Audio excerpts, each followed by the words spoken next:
M. M de mudança, M de modificação, M da, talvez, palavra que paute a nossa contemporaneidade. M de mobilidade. Como mobilidade é um conceito muito amplo, eu quero restringir um pouco essa mobilidade para falar exclusivamente da mobilidade social. Mais que isso, a ideia é falar da mobilidade social por meio da educação, que talvez seja uma característica das últimas 2 décadas, sobretudo no Brasil. E não poderia deixar passar desapercebido a ideia de Bauman, que fala que os tempos são líquidos e que as coisas são feitas para não durar.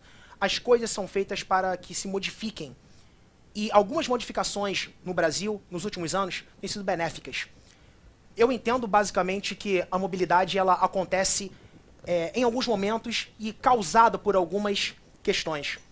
Hoje eu quero provocar vocês um pouco, trazendo a ideia de Charles Darwin e Bangu.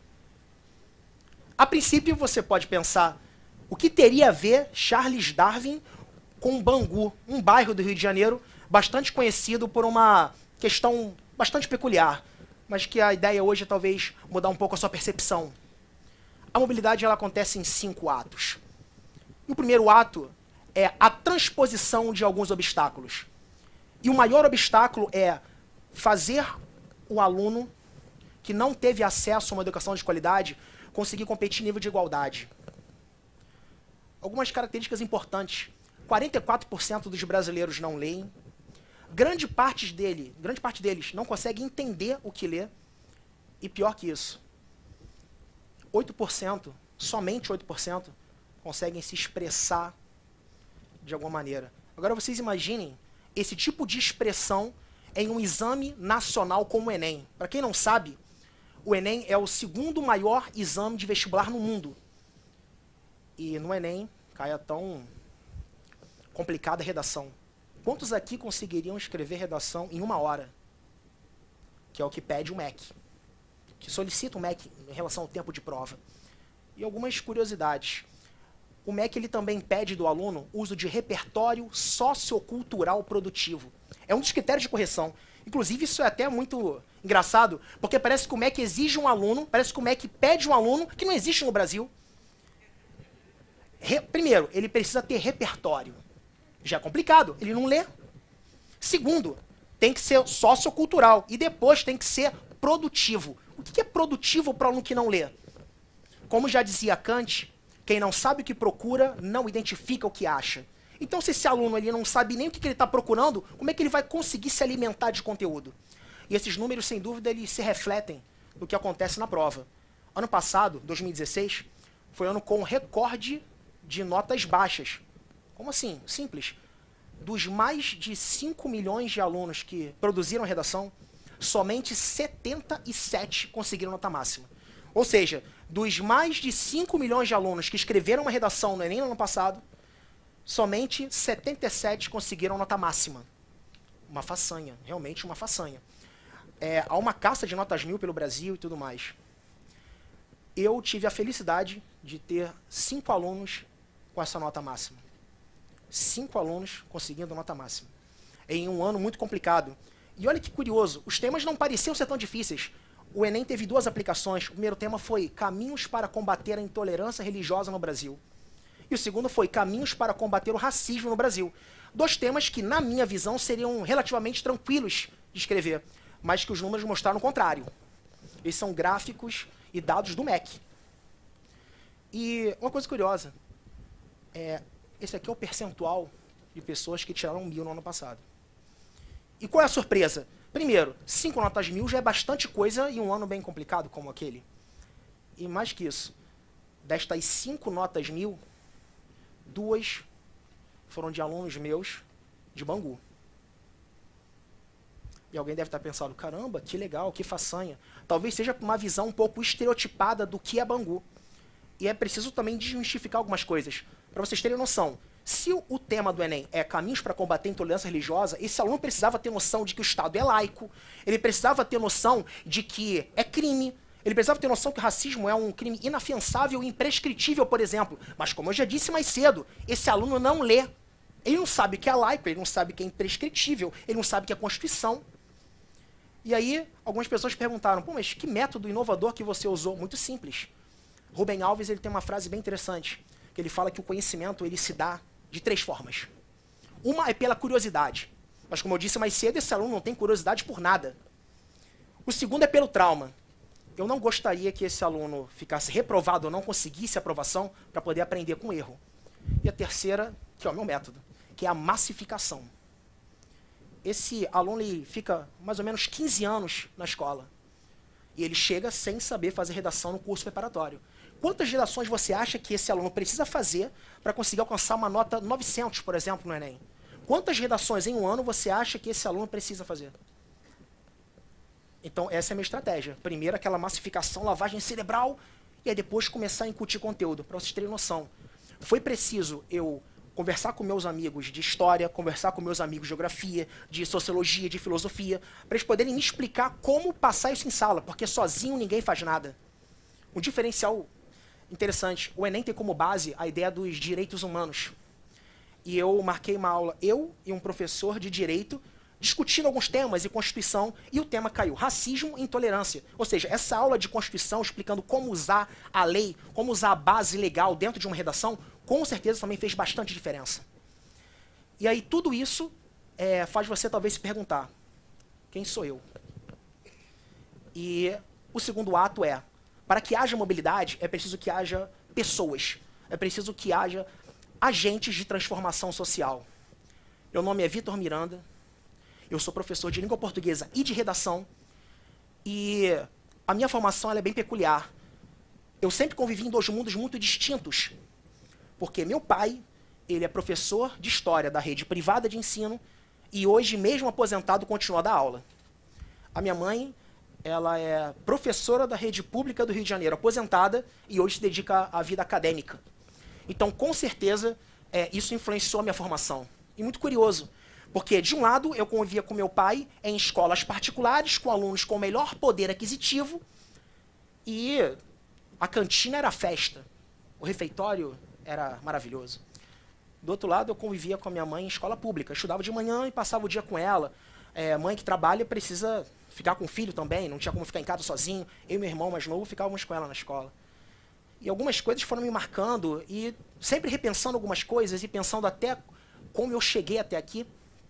Uma história que me marcou bastante. Eu tinha talvez 8, 9 anos, e até pediram para contar essa história. Eu nem falo muito para os meus alunos, mas vamos lá. Certo dia eu estou no intervalo tal, do refeitório e tudo mais. Eu vejo todo mundo levantando e no canto um menino mais novo que eu, devia ser do CA, sei lá, jardim. E aí todo mundo saindo e ele escondido num canto. A comida do dia era macarrão com salsicha, que é uma comida até bastante frequente em escolas públicas. Comida bem feita, inclusive. E aí eu vejo aquele garoto no canto da sala, no canto do refeitório. Todo mundo levantando ele no canto, meio sem saber para onde ir, o que fazer.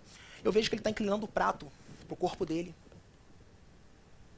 E aí, na mesma hora, eu chamo minha mãe e falo, mãe, ele está inclinando o prato e tal. Aí minha mãe me manda entrar para a sala, vai lá, vê e tal. Quando ela chega a casa, ela conversa comigo e explica que muitos jovens, aliás, né, muitas crianças vão para a escola somente pela refeição. Muitos brasileiros, em escola pública, vão para a escola porque não tem condição de se alimentar em casa. E aquele menino, segundo ela, estava guardando comida para levar para o irmão mais novo. Como é que isso não vai me impactar de alguma maneira? Eu era muito novo nessa época. Então, basicamente, uma história que me marcou. E quantas vezes eu não tive que ficar escondido na escola por causa de tiroteio? Quantas vezes eu não precisei esperar a escola fechar porque o traficante falava para fazer isso ou isso ou isso? Em comunidades carentes e em escolas públicas, quem manda não é o Estado, é o poder paralelo. Existe outro Estado, um Estado paralelo, que comanda tudo na sociedade brasileira. Não preciso dizer para vocês que a educação pública no Brasil não funciona. Isso não é preciso dizer. Então, basicamente, com certeza, tudo isso foi me formando como pessoa para eu chegar até aqui como professor. E hoje é engraçado, porque eu continuo convivendo nos 2 mundos. Porque eu dou aula em Bangu que é um local desenvolvido, mas é na zona oeste do Rio, que é reconhecido como um local que não é, digamos, de pessoas com mais condição financeira, e também dou aula em locais para pessoas de classe média alta. Então, continuo convivendo nesses dois mundos. Meus pais estão me ouvindo agora, estão me ouvindo neste momento, e talvez eu nunca tenha falado muito para eles, mas eu tenho bastante orgulho, e eles são parte do que eu sou hoje. Se eu não sou o melhor que eu posso ser, com certeza não foi por culpa deles, e sim por demérito meu. Então, basicamente, sem dúvida nenhuma, a minha formação tem muito a ver com a forma como meus pais lidaram com essa questão. E aí, o inesperado acontece. Eu, como professor, consigo a façanha de ver 2 alunos meus de Bangu alcançando a nota máxima, a nota 1000 na redação. Saiu no G1, saiu em vários sites do Brasil todo, deram entrevistas, ficaram muito felizes. E destes 5 alunos que tiraram 1000, 2 são de Bangu. E destes 2 alunos, na verdade não são 2, são 2. Outra característica dos tempos atuais, a mobilidade social de mulheres que outrora não trabalhavam e hoje são maioria no ingresso ao ensino superior, por exemplo. Então essa também é uma característica bastante interessante destes tempos atuais. Terceiro ato é surpresa. Para vocês terem noção, muitas pessoas se surpreendem com isso. Em um treinamento em São Paulo, no meio do ano, no meio deste ano, eu conversando com alguns colegas que eu trabalho em Bangu, e muitos deles começaram a perguntar coisas do tipo: por que você trabalha em Bangu? Por que você se submete a isso? E eu pensei, não, eu gosto de dar aula lá, mas como é que você pode gostar de dar aula em Bangu? Você tá louco? O que está acontecendo com você? Você tem capacidade para dar aula em lugares mais tranquilos. Eu falei, cara, mas já é tranquilo, os alunos são maravilhosos, eles são carinhosos. Eu falei, que carinhoso? Como é que você faz para entrar lá? Comecei a pensar, como assim entrar lá? Não entendi. Sinceramente, eu não entendi. Eu falei, o que vocês estão falando especificamente? E eu descobri o seguinte, eles achavam que eu estava dando aula aqui. Eles estavam pensando que eu estava dando aula no presídio. Para vocês verem como é que é a visão estereotipada. Porque Bangu, infelizmente, sai nos noticiários brasileiros com relação à ideia dos presídios.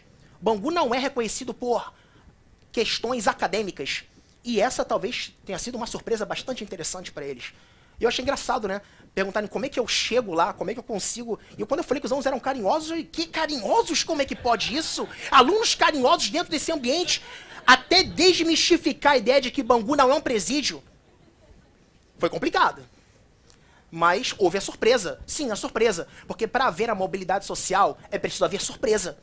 Porque a mobilidade social não é uma coisa que está escrita socialmente. É algo que acontece a partir de alguma causa. Existe uma relação de causalidade. E para mim, a mobilidade social plena e permanente tem a ver com o conceito de educação.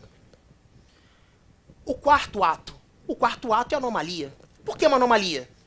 É uma anomalia sistêmica. Um aluno de Bangu conseguir a nota 1000. Aliás, é uma anomalia sistêmica 2 alunos conseguirem nota 1000. Aliás, é uma anomalia sistêmica destes 2 alunos que tiraram 1000. Uma delas conseguiu passar para medicina na UFRJ. O curso mais concorrido no SISU. Mais anomalias que isso, impossível. Impossível. E neste mesmo curso onde eu trabalho, houve mais de 50 notas acima de 900. Isso sim que é anomalia. Por que Darwin? Por que Bangu? Simples. O conceito de darwinismo social pregava a ideia de que o homem é fruto da raça, do meio e do contexto histórico. Ou seja, se este aluno está em um contexto histórico em que pessoas não conseguem vencer, ele também não vai vencer. Queriam provar a ideia de que biologicamente havia alguma diferença. E havia raças superiores e inferiores. Regimes fascistas na Europa, por exemplo, se valiam dessa ideia errônea, provada biologicamente que está errada. Mas muitas pessoas pensavam assim, se ele é fruto da raça, então, pelo amor de Deus, esse cara não vai conseguir. Contexto histórico, raça e meio. Se o meio de Bangu não tem uma educação de qualidade, como é que esse aluno vai conseguir isso? Seguir o curso natural das coisas é mais fácil. Um aluno meu de escola particular conseguir nota 1000, poxa, legal, muito bom, realmente, uma façanha, 5 alunos. Mas realmente a façanha foram os 2 alunos. Ou melhor, as 2 alunas. Essa basicamente é a façanha. Resiliência é tudo. O professor precisa mostrar ao aluno que é possível. O professor precisa mostrar ao aluno que é algo palpável. O professor, ele é o agente de transformação, sim. Mas no Brasil, até por saberem que o professor é o agente de transformação, poucas são as pessoas que conseguem ver essa área como algo importante. Para vocês terem noção, quantos professores não são aqueles que falam para o aluno assim, que isso, cara, ser professor, tá doido? Diferentemente dos meus pais, que sempre me incentivaram. E hoje eu sou bastante feliz sendo professor. E o caminho, o ato, o quinto ato, o ato que realmente faz diferença, é o caminho. A visão de uma sociedade igualitária é algo utópico. Sempre haverá pessoas com a estrada asfaltada e sempre haverá pessoas com a estrada com problemas. E sabe quem é que pode asfaltar essa estrada para que todos consigam ter um caminho pleno? O professor. Todo professor brasileiro é um super-herói. Para vocês terem noção. Saiu ano passado. O Brasil é o país com o maior número de violência contra o professor no mundo. No mundo. Eu não tenho problemas com relação aos meus alunos em relação a isso. Mas eu conheço colegas que têm problemas graves com relação à violência e falta de segurança nas escolas. Eu sou fruto de uma equação irregular que deu um resultado satisfatório. Eu sou professor e tenho muito orgulho disso. E todo professor como super-herói, aliás, todo super-herói tem uma arma. Apesar de arma ser uma palavra muito forte, Nelson Mandela dizia que a educação é a melhor arma para mudar o mundo. A arma talvez seja algo até um pouco violento, conotação forte. Eu preciso pensar um pouco sobre isso. Aliás, eu prefiro pensar que todo professor tem um instrumento de mudança. Esse é meu instrumento de mudança. Eu sou um super-herói. O meu instrumento de mudança é o pilô, é a caneta de quadro. Eu sou um super-herói. E eu consigo fazer micromudanças. Micromudanças são apenas 2 alunas. Uma passou para medicina, mas é uma aluna de Bangu que passou para medicina e com certeza vai mudar a vida da família dela toda. Porque agora a família dela, as pessoas ao redor dela, terão um referencial de sucesso. Passar para medicina não é impossível. Não é impossível. Eu sou super-herói. Essa é a minha arma. Eu sou professor. E a solução é a educação. Para que os nossos tempos líquidos sejam conhecidos como a era da mobilidade. A era da mobilidade social. Muito obrigado a todos.